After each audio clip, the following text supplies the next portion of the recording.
Halo Sobat Investor, kembali lagi berjumpa di program di editorial yang akan membahas tajuk utama pemberitaan yang tersaji di idxchannel.com dan IDX Channel TV bersama saya, M. Faizal, redaktur pelaksana idxchannel.com. Sobat Investor, pemerintah melalui Kementerian Energi Sumber Daya Mineral atau SDM meluncurkan terobosan baru dalam upaya meningkatkan produksi minyak dan gas bumi melalui Permen SDM nomor 14 tahun 2025. Regulasi ini membuka peluang bagi badan usaha milik daerah atau BUMD, koperasi, serta usaha mikro, kecil, dan menengah atau UMKM untuk turut serta mengelola sumur-sumur marginal atau sumur tua.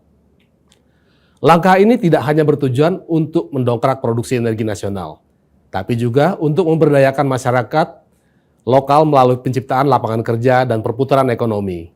Dengan memanfaatkan infrastruktur yang sudah ada, yaitu melalui optimalisasi sumur tua menjadi strategi yang efisien untuk mendukung target ambisius produksi minyak nasional sebesar 1 juta barel per hari, sambil menjaga prinsip keselamatan, keberlanjutan, dan tata kelola yang baik. Regulasi baru ini mencerminkan komitmen pemerintah untuk menggali potensi sumber daya yang selama ini kurang dimanfaatkan, yaitu sumur tua, yang seringkali dianggap tidak ekonomis oleh perusahaan besar. Kini, sumur tua itu diberikan kesempatan untuk dikelola oleh entitas lokal seperti BUMD, koperasi, dan juga UMKM. Pendekatan ini memungkinkan pemanfaatan cadangan minyak yang masih tersisa dengan biaya operasional yang lebih rendah, karena tidak memerlukan pembangunan infrastruktur baru.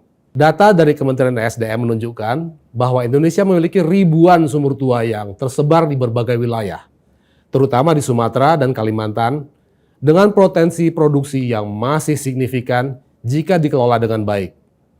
Dengan melibatkan pelaku usaha lokal, pemerintah berharap dapat memaksimalkan cadangan ini, sekaligus memberikan manfaat ekonomi langsung kepada masyarakat.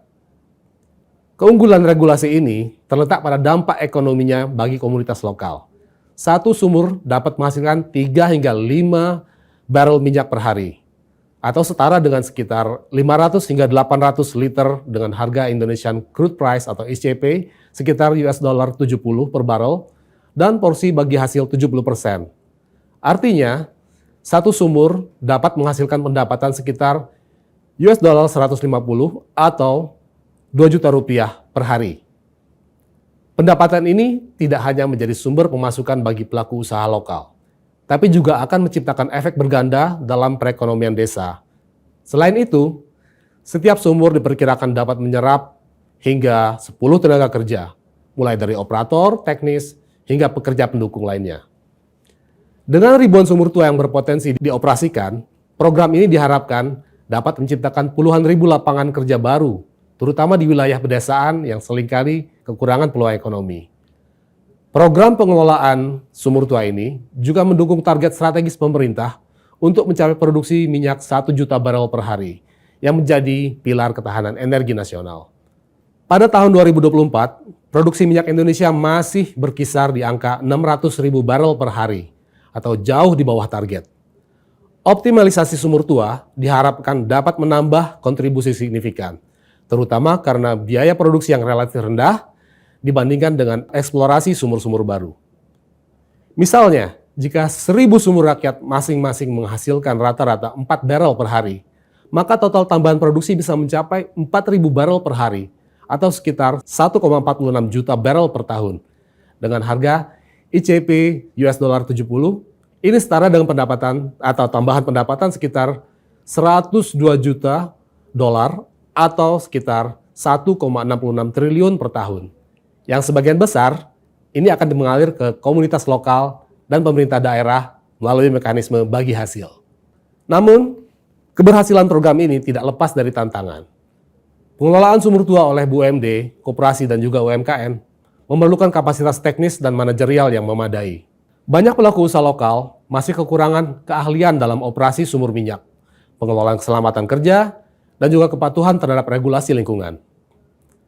Untuk mengatasi masalah ini, pemerintah perlu menyediakan pelatihan intensif dan pendampingan teknis, serta memastikan bahwa infrastruktur sumur tua memenuhi standar keselamatan. Selain itu, aspek keberlanjutan lingkungan menjadi perhatian utama. mengingat sumber tua seringkali berisiko menimbulkan kebocoran atau kerusakan lingkungan jika tidak dikelola dengan baik. Kementerian ESDM perlu mengawasi dengan ketat kepatuhan terhadap standar lingkungan untuk mencegah dampak negatif seperti yang pernah terjadi di beberapa wilayah akibat pengelolaan sumur yang buruk. Keberlanjutan program ini juga bergantung pada kerjasama antara pemerintah pusat, daerah, dan sektor swasta.